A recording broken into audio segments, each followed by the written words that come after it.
Voici l'Afrique du Sud, un pays empli de contrastes. D'un côté les nantis, de l'autre les plus démunis. En bas il y a des villes, des écoles privées, des golfs. Au centre se trouve Pollsmoor, un pénitencier de haute sécurité. Construit pour accueillir 3000 prisonniers, il en contient aujourd'hui 7000. Nelson Mandela a été incarcéré dans cette prison sous le régime de l'apartheid. Les détenus actuels sont moins remarquables. Ce sont des braqueurs de banques, des violeurs, des meurtriers récidivistes. Pollsmoor héberge également la fraternité d'Afrique du Sud la plus effrayante et violente. C'est le gang des Numbers.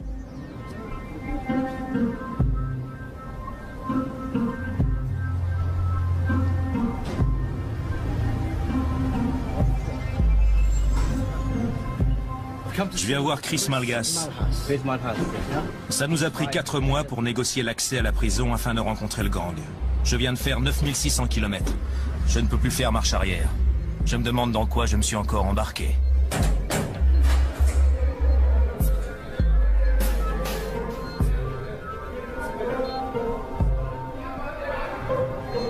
Chris Malgas, un ancien gardien qui a 29 ans de service, me sert de guide, car Pollsmoor est un véritable labyrinthe.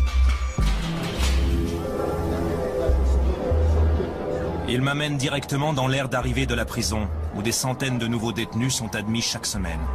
C'est l'antichambre de l'horreur. Les visages apeurés des jeunes détenus racontent d'eux-mêmes leur histoire. Ils connaissent déjà la terrible réputation des Numbers. Et à partir de maintenant, celui qui ne fait pas partie d'un gang s'expose aux agressions les plus terribles.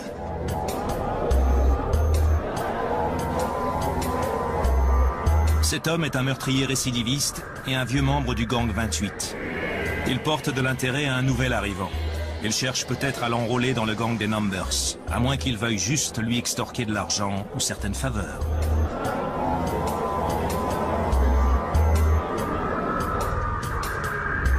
Chaque prisonnier subit une fouille très humiliante.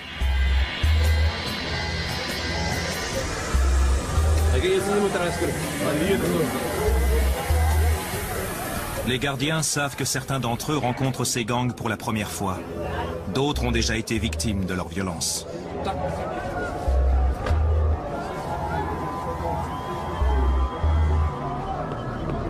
Chris, ils les font s'accroupir. Pourquoi font-ils ça?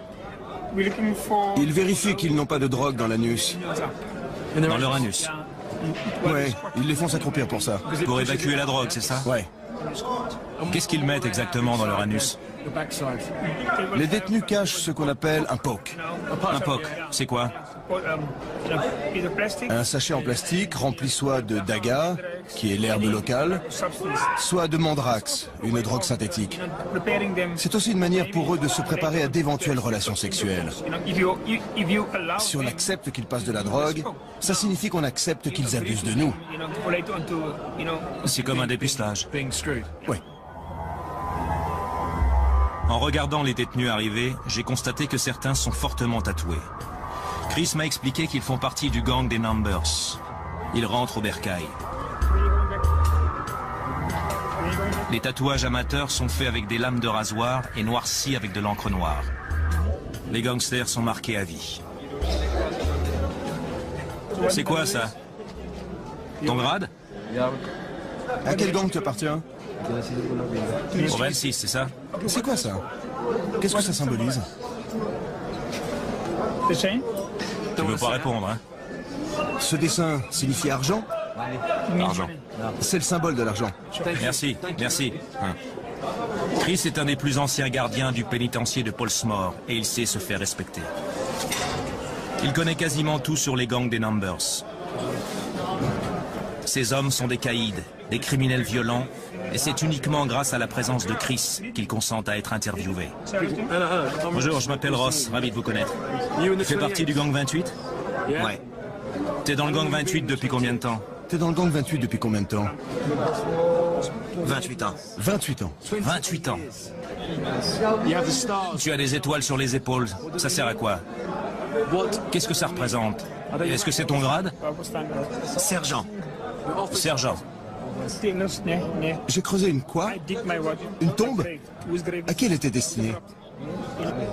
C'est la mienne. C'est en devenant un membre du 28 que tu as creusé ta tombe?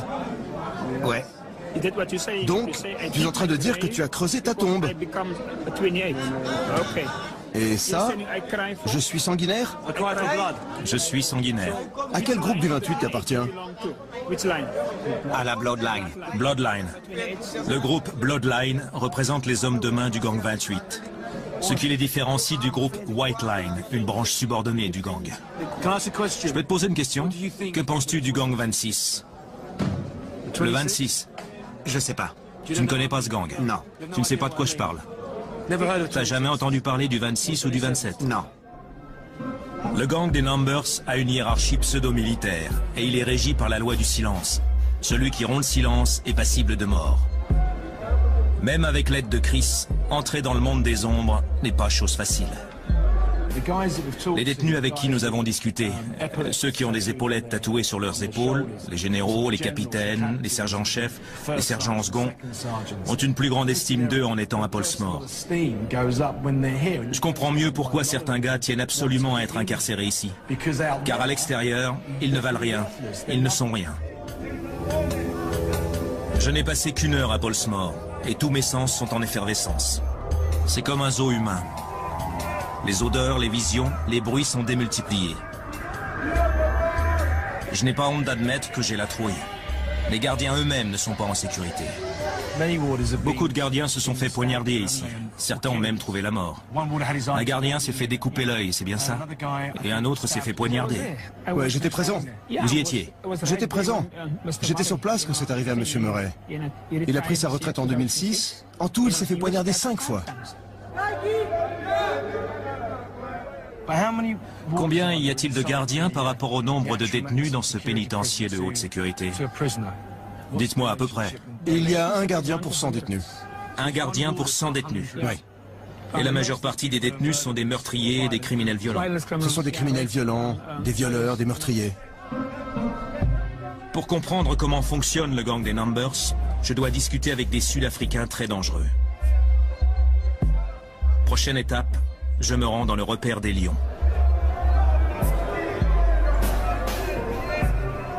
Le gang des Numbers est composé de 3 gangs, le 26, le 27 et le 28.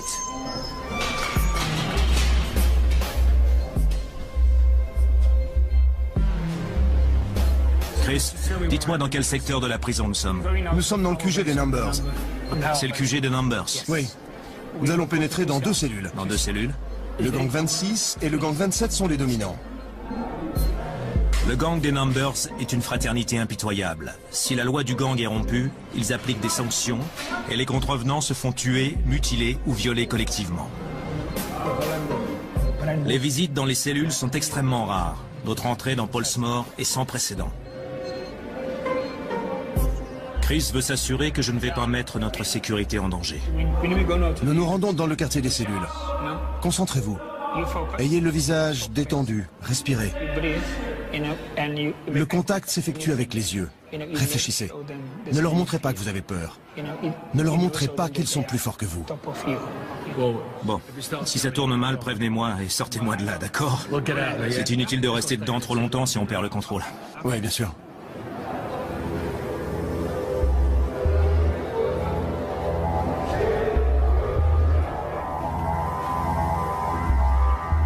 Est-ce qu'on peut entrer?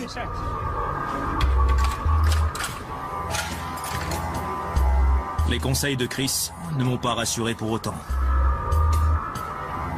C'est bon, je peux entrer, Chris? Ouais, rentrez, rentrez. Bonjour. J'ai passé 1 heure dans une cellule en compagnie des détenus les plus dangereux de la prison. Parmi eux se trouve un membre du gang 27. C'est celui que les Numbers appellent l'assassin. J'ai fini par réaliser à quel point la loi du silence dans un gang est forte. Je viens de comprendre une chose. Aucun de vous acceptera de me parler des Numbers. Pourrais-tu m'expliquer pourquoi? On a tous prêté serment de ne jamais révéler nos secrets à personne. À moins que ce soit l'un d'entre nous. Dans ce cas, on peut en discuter. Je ne suis pas l'un des vôtres. Ouais. Je peux te poser une question? C'est la dernière. Qu'arriverait-il à celui qui parlerait? Ce serait dangereux pour lui, il serait sanctionné. Je donnerai aucun détail. Mais il y aurait une sanction.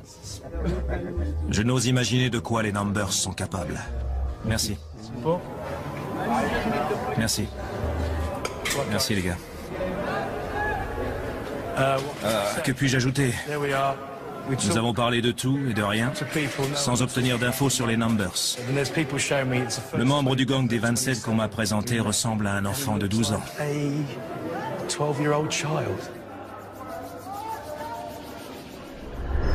Un enfant de 12 ans.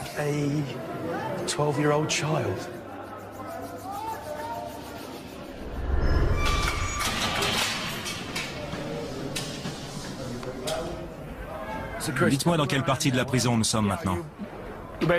Nous sommes dans le quartier disciplinaire. Donc ça signifie que ces gens sont sanctionnés depuis longtemps, n'est-ce pas? Oui, oui. Puis-je vous poser une question, Chris? Au sein de ce quartier disciplinaire, combien de ces détenus sont membres du gang, d'après vous?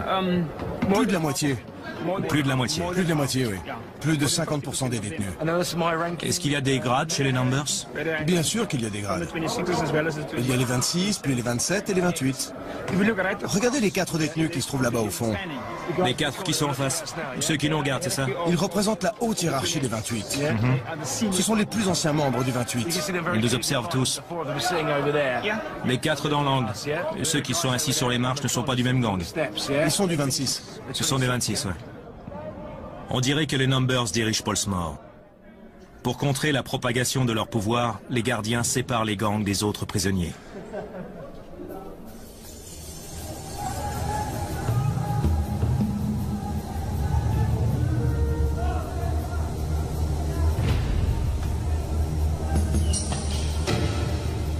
C'est la fin de ma première journée à Polsmore.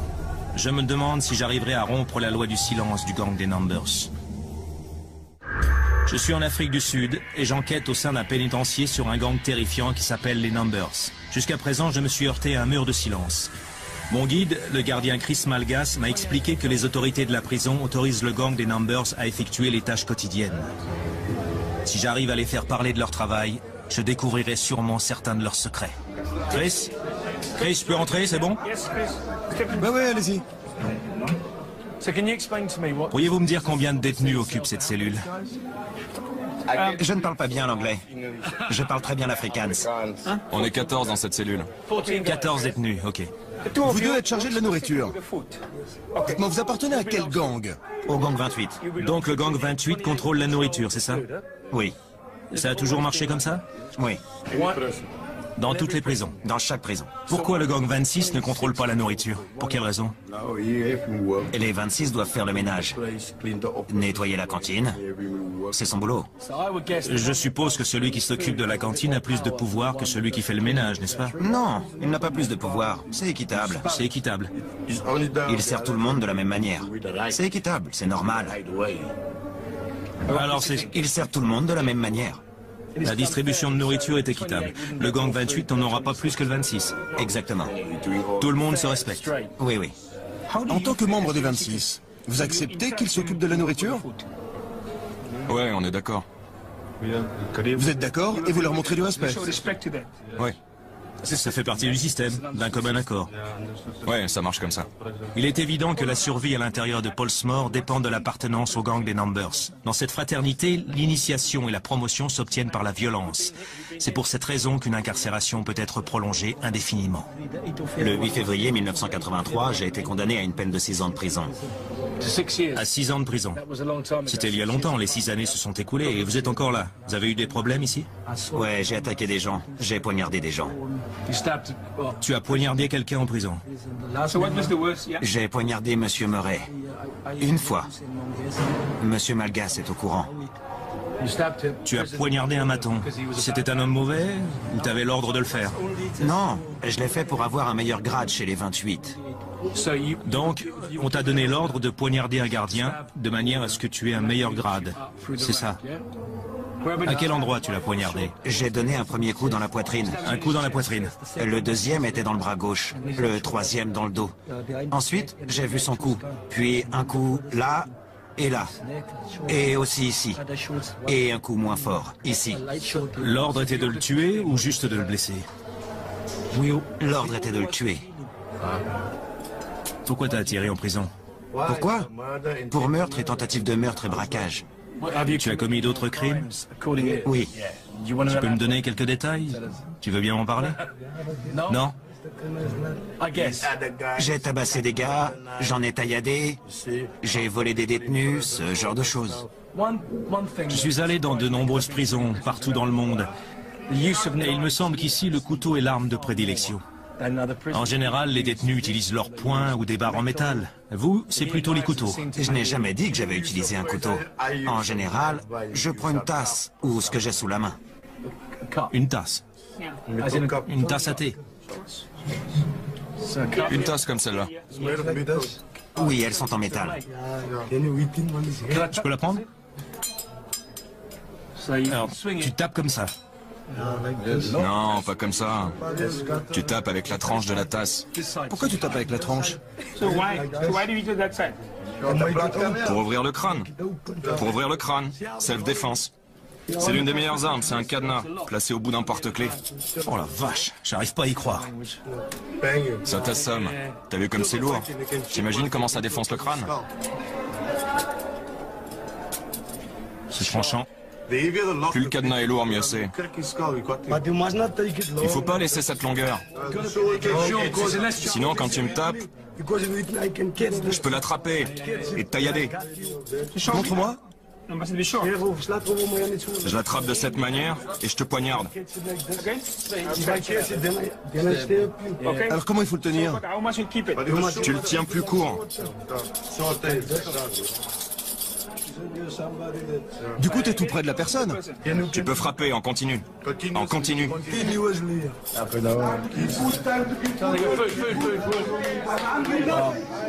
C'est la première fois que je vois ça dans une prison. Les détenus et le gardien Chris se respectent mutuellement, du moins au sein de cet établissement. On dirait que les prisonniers commencent à me faire confiance. J'ai eu raison d'insister. Des prisonniers ont décidé de me montrer le rituel initiatique des Numbers. Nous sommes à présent tout seuls dans le quartier cellulaire, se trouvant en plein cœur de ce pénitencier de haute sécurité. Et je ne sais pas trop ce qui nous attend. Nous sommes face à des membres du gang 26 et 28. Dites les gars, qu'est-ce que c'est que ça? C'est la règle de la prison. C'est le règlement de la prison. Donc vous le lisez régulièrement? On le lit une fois ou deux, c'est tout. C'est quand t'arrives dans une nouvelle cellule. Tu sais quoi? Si on l'ouvre, on va avoir des emmerdes. C'est vrai? Donc pour éviter les emmerdes, vous ne parlez pas. J'ai bien compris. C'est pas une blague, on est bien d'accord. Bien sûr, c'est pas une blague. Vous risquez de vous faire tuer. On se fait buter ici. Vous savez quoi? On est en prison ici. Ouais. J'arrête de vous questionner. On va manger. Les jeunes ont peur de parler sans l'autorisation d'une personne en particulier. Il a su mutiler et tuer pour arriver à la tête du gang des Numbers. C'est le général du gang 28. Il s'appelle John Mongrel.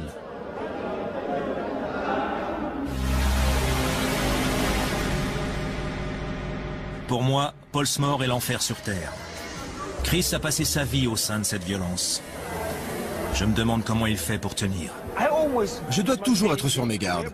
Je ne peux pas agir sans prendre des précautions dans un environnement aussi dangereux.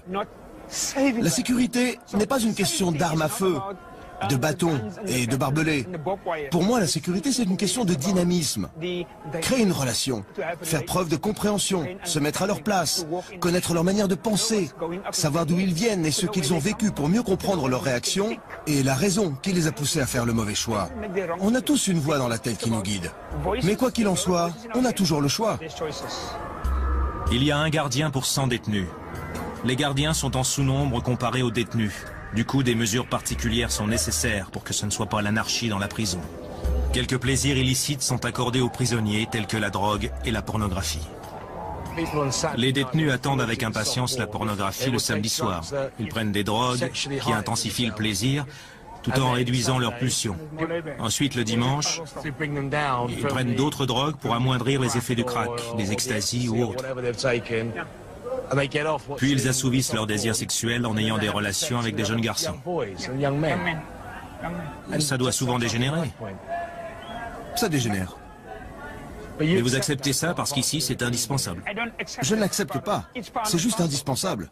Je ne peux pas l'accepter, sinon ça deviendrait une chose normale. Et ce n'est pas normal, car ça détruit la vie de ces hommes.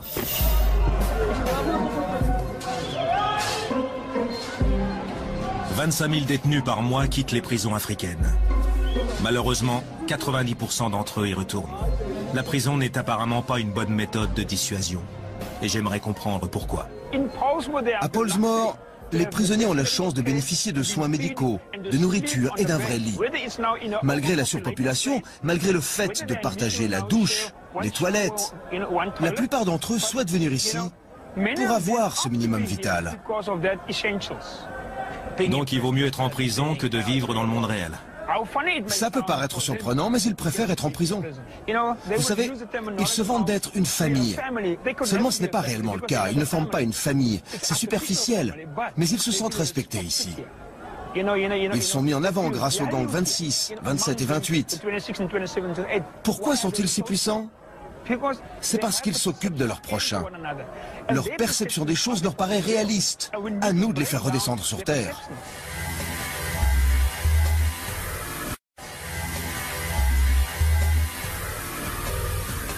Je ne pensais pas que le gang des Numbers avait autant de pouvoir sur ses membres, qui préfèrent être incarcérés ici plutôt que d'être libres à l'extérieur. Je veux voir comment ils vivent dehors. Que peut-il y avoir de pire que Pollsmoor? J'ai eu la réponse à ma question 20 minutes après être sorti de cette ville opulente du Cap. C'est en banlieue que retournent la plupart des détenus de Pollsmoor une fois relaxés. En prison, comme dans la rue, règne la drogue et la violence des gangs. Je suis à Cape Flats, refuge des Sud-Africains démunis. Ils vivent dans un monde misérable, rempli de désillusions et par conséquent, les gangs de rue ont plein pouvoir.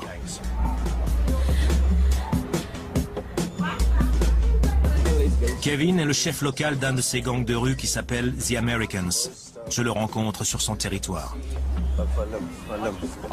Je viens de voir une femme dans la rue tendre un petit bout de papier. C'est pour quoi faire? C'est pour la drogue.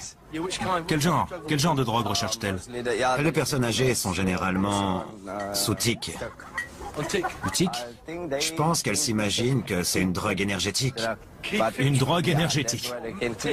Oui, avec cette drogue, elles arrivent à nettoyer leur maison en quelques minutes. Elles deviennent des fées du logis.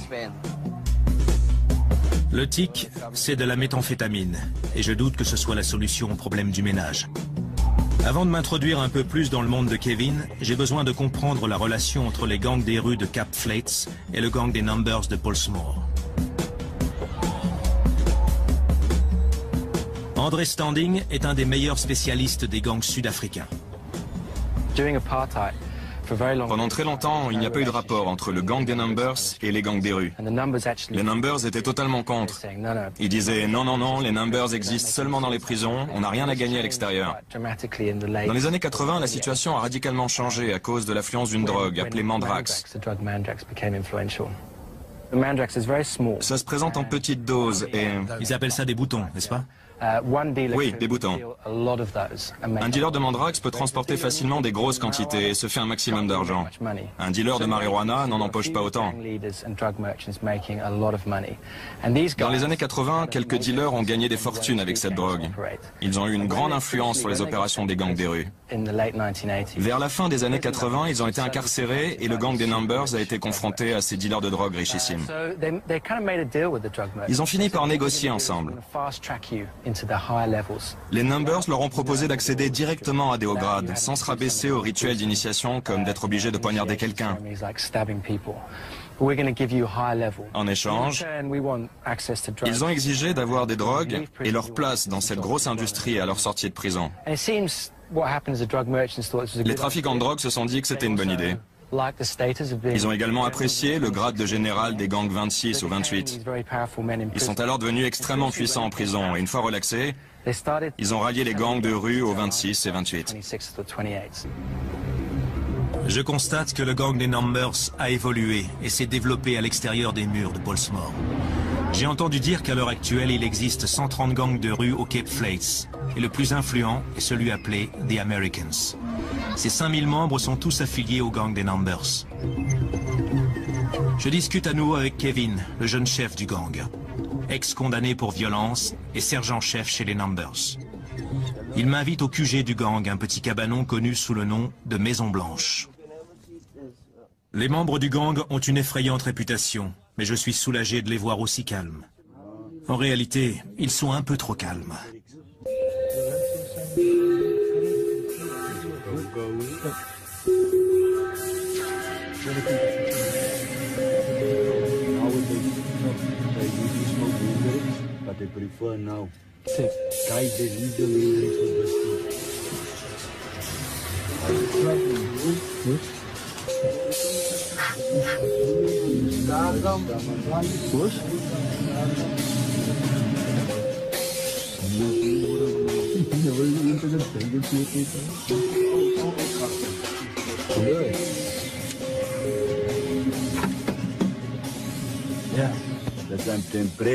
Au fur et à mesure qu'ils consomment de la drogue, leur langue se délie. J'ai raison de penser que les Americans sont les plus influents? Ouais, je t'explique et je vais être bref. Ce sont les conneries des médias. Prétendre que notre gang est le plus influent peut être un mensonge, comme ça peut être la vérité. D'après les médias, je cite, le plus célèbre gang du Cap est celui des Americans. Le plus célèbre. Est-ce que ça signifie que vous avez recours à la violence occasionnellement? Ouais, c'est exactement ça. C'est exactement ça. Le gang se drogue à la méthamphétamine sous forme cristalline et au mandrax. C'est une combinaison de stimulants mortels qui provoque des sauts d'humeur et développe l'agressivité. Le gang de Kevin est composé d'hommes surnommés les Métis du Cap. En Afrique du Sud, ce terme s'applique à une communauté de gens de couleur qui n'a rien à voir avec celle des Noirs et des Afrikaners. Vous êtes des Métis du Cap. Est-ce que ça vous plaît qu'on vous catalogue de cette manière ou non? J'ai grandi sous le régime de l'apartheid. C'est comme ça qu'on nous appelait. J'y suis habitué, tu sais, je n'ai pas honte d'être un métis du Cap. Il y a une chose que les gens disent, c'est que lorsque régnait le régime de l'apartheid, vous étiez considérés par le gouvernement comme des gens de seconde zone. Et aujourd'hui, vous êtes sous le régime des Noirs, plus précisément le régime ANC. Mais à mon avis, on fait partie de la troisième zone. Vraiment? Ouais. C'est un constat général? Est-ce que tout le monde pense ça? Ouais, on est les rebuts de la société. Amusez-vous à compter le nombre de personnes métisses au Parlement. Et comptez aussi le nombre de Blancs. Les Noirs restent majoritaires. Qui possède l'argent aujourd'hui dans ce pays? Ce sont les Noirs. Les Noirs et les Blancs. Les Métis n'existent pas à leurs yeux. Pourquoi il y a autant de vols à main armée et de meurtres? C'est une réaction légitime. Je postule pour un emploi, mais un Noir obtient ma place. Il est privilégié. Les Métis du Cap rêvent de changements radicaux en Afrique du Sud. Ils sont malheureusement considérés comme les parias de la société. Quand on allait à l'école, on avait tous un rêve en tête. Celui de devenir quelqu'un dans la vie. Moi, mon rêve était de parcourir les mers pour découvrir le monde. Mais il est bien loin, mon rêve. Qu'est-ce que l'avenir t'offrira d'après toi? Mon avenir? Ça dépend. Ça dépend. Je peux pas prédire l'avenir. Je ne peux pas non plus prédire l'avenir. Je suis juste le témoin du présent. Un présent qui est la conséquence du passé.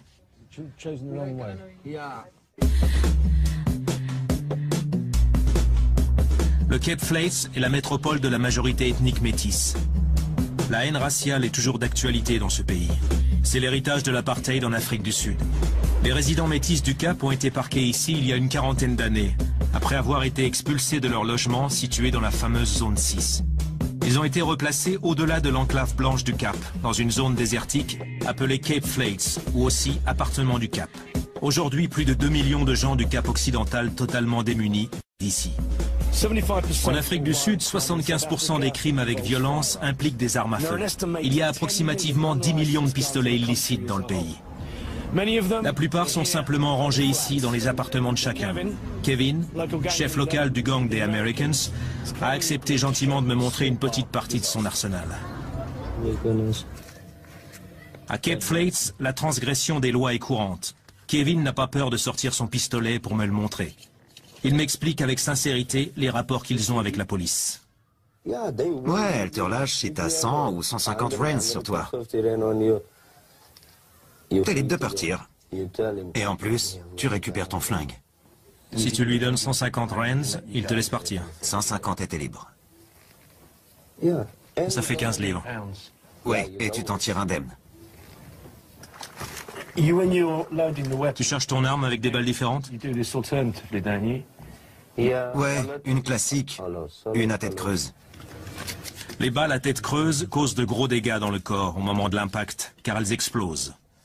L'ami de Kevin est bien placé pour le savoir. Il va te montrer ses blessures. On a tiré sur sa jambe avec une balle à tête creuse. Les dégâts sont redoutables. Oh bon sang, ta jambe est dans un état. Que s'est-il passé, dis-moi? Ils m'ont tiré dessus. Avec des balles à tête creuse. Une seule balle. C'est vrai? Elle est entrée par ici et ressortie par là. Ils t'ont tiré dans la jambe. T'as été touché ailleurs? Dans mon nombril. Elle a explosé dans mon ventre. C'est impressionnant. C'est une balle à tête creuse qui a fait ça. Ouais, ils m'ont mis un tuyau ici. Tu faisais par le trou de ton ventre. Ouais, je pouvais plus aller aux toilettes. Tu ne pouvais pas le faire normalement. Ça a duré 1 an. La vache, ça a duré 1 an. Les pistolets font partie de la vie quotidienne des membres du gang. Ils savent comment les utiliser et aussi comment éviter les poursuites judiciaires. Lorsque tu braques un magasin, est-ce que tu mets quelque chose sur tes mains? Ouais, on met de la colle à bois sur nos doigts. On l'étale sur toute cette partie. Si jamais on s'en met sur la paume, il faut frotter fort pour l'enlever. La colle à bois est comme une seconde peau. Comme ça, elle masque vos empreintes digitales. Oui, les empreintes digitales. Grâce à la colle, nos empreintes n'apparaissent pas. Sur le pistolet. Oui, sur le pistolet. Si la police t'arrête et que l'arme est sur le sol, tu prétends qu'elle ne t'appartient pas. Et tu as des chances de t'en sortir. Si tes empreintes digitales sont sur l'arme, tu peux pas dire qu'elle n'est pas à toi. Depuis que je suis arrivé à Cape Flats, je n'ai vu aucun homme de loi.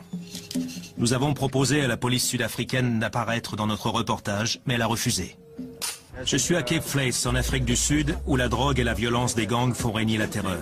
Kevin est le chef du gang Americans et un membre du célèbre gang des Numbers. Personne n'est en sécurité. Ses amis, sa femme et même son enfant de 3 ans sont décédés par balle. Kevin est très proche de sa sœur Janice. J'aimerais savoir comment elle supporte la vie qu'il mène. Je ne suis pas d'accord pour qu'il fasse partie d'un gang. Mais ce n'est pas le même homme quand il est à la maison. Ce qu'il fait à l'extérieur, c'est son problème. J'ai un fils à élever et je ne veux pas qu'il fasse partie d'un gang plus tard. Mais avec Kevin comme oncle... Dans le regard de Kevin, on peut apercevoir beaucoup de souffrance. Il souffre énormément. C'est surtout à cause de la mort de son fils. Ça fait environ 13 ans. Depuis ce jour, il est très triste. Il a été traumatisé par la façon dont il est mort. Comment l'a-t-il perdu? Kevin est rentré un soir chez lui avec un pistolet chargé. Illégal, bien sûr. Son fils est tombé dessus le lendemain matin et le coup est parti. Il est mort sur le chemin de l'hôpital.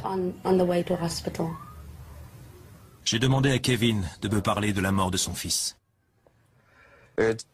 L'arme n'était pas rangée à sa place. C'est pour ça que je m'en veux. Certaines armes sont fabriquées d'une manière particulière. Elles n'ont pas de grande sûreté. Les coups partent facilement. Ton fils a trouvé le pistolet. Il l'a ramassé par terre. Il est mort dans mes bras. Malgré les aléas de la vie, Kevin croit toujours en Dieu. Est-ce que tu crois que si tu es tué, tu rejoindras les êtres chers que tu as perdus? J'imagine que tu souhaiterais les revoir. Mort, je serai en paix avec moi-même. Mes fautes seront expiées pour ma prochaine vie. Et je serai heureux. Lorsque Dieu fait une promesse, il ne revient pas dessus. Il n'a pas manqué à sa promesse avec ses disciples. Même si je ne les rejoins pas, je serai auprès de mon fils. Ta famille et ton entourage sont ce qu'il y a de plus important. C'est primordial pour un homme.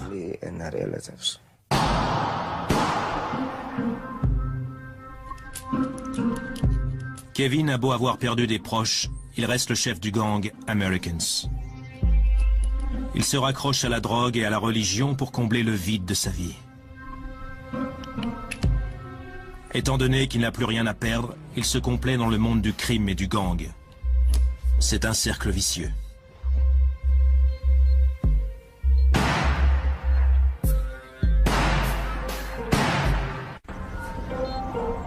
Les gangs de rue régissent la vie quotidienne des enfants de Cape Flats. Comme le fils de Kevin, beaucoup ne s'en sortent pas. J'ai discuté avec des enfants dans la rue et j'ai été peiné de voir à quel point la violence des gangs leur est familière. Tu aimes le gang Americans? Non. Quel gang tu aimes? Les Yukis. Les Yukis. Pourquoi tu aimes ce gang? Parce qu'ils ont des armes et qu'ils se battent. Ce sont des gangsters. Ils tuent les gens. Pan, pan, pan. C'est vrai? Tu penses que c'est bien ou que c'est mal? C'est mal. C'est mal, hein? Tu as déjà entendu le bruit des coups de feu? Oui. Plusieurs fois? Oui. J'ai bien peur que les gangsters soient le seul et unique modèle pour les générations à venir de Cape Flats.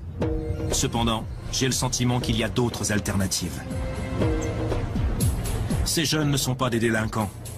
Ils s'entraînent dans le club de boxe Olympia.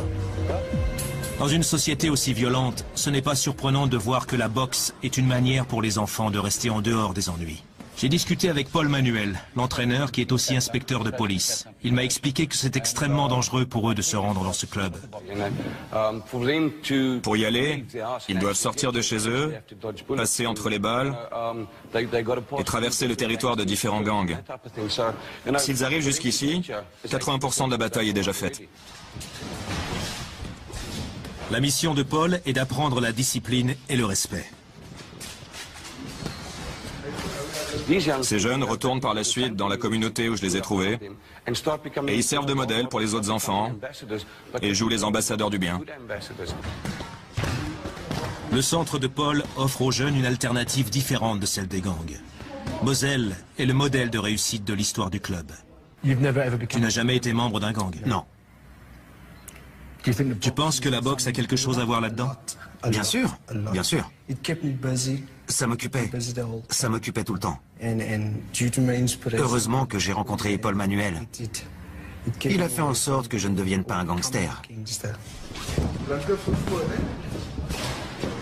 J'ai passé du temps avec Paul et les garçons, et je n'ai de cesse de croire que leur bataille est perdue d'avance. Même si on arrivait à stopper cette épidémie des gangs de rue, la violence perdurerait quand même entre les murs de la prison de Pollsmoor.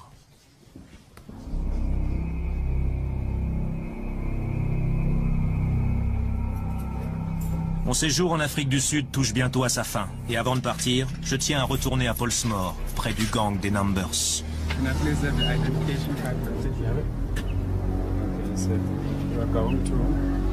Le général du 28, John Mongrel, m'a finalement accordé un entretien. Le corridor du quartier cellulaire est vide. C'est dimanche, un service religieux donne une messe.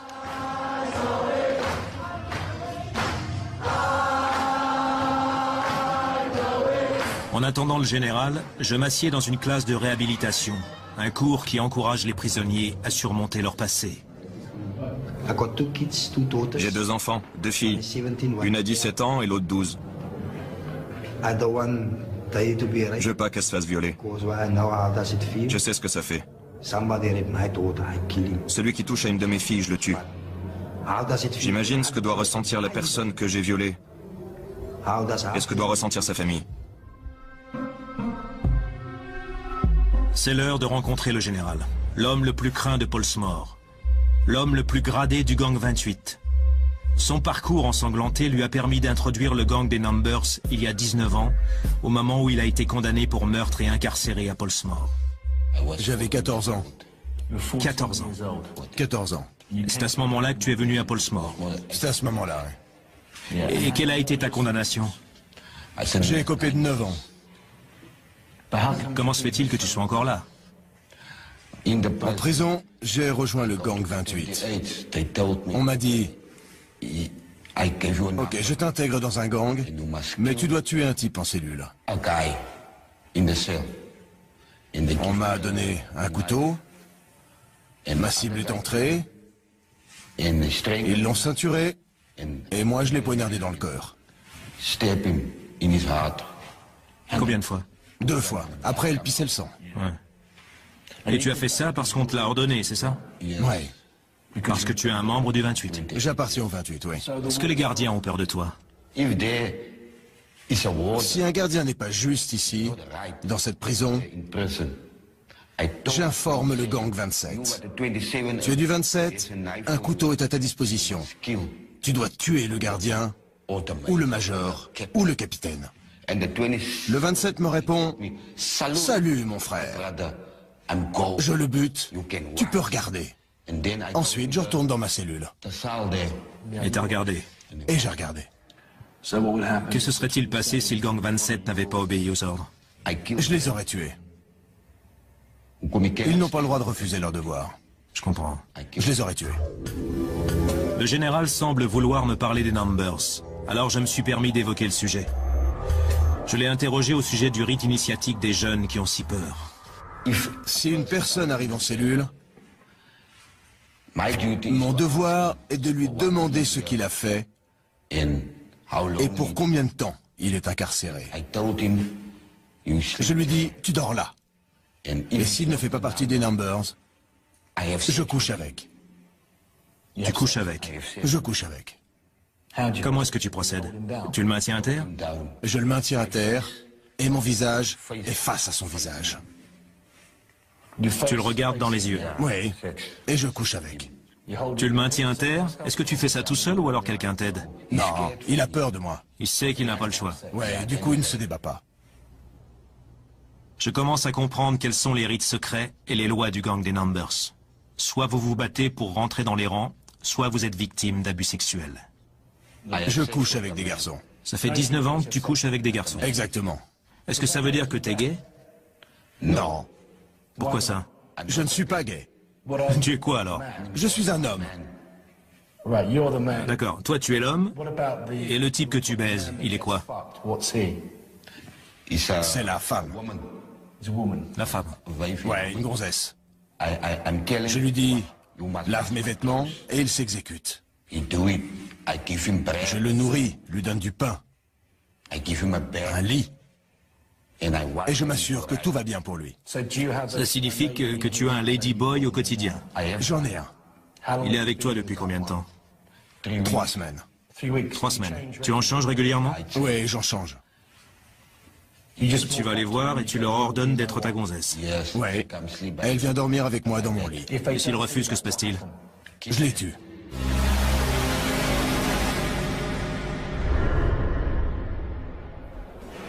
C'était John Mongrel. C'était un homme intéressant.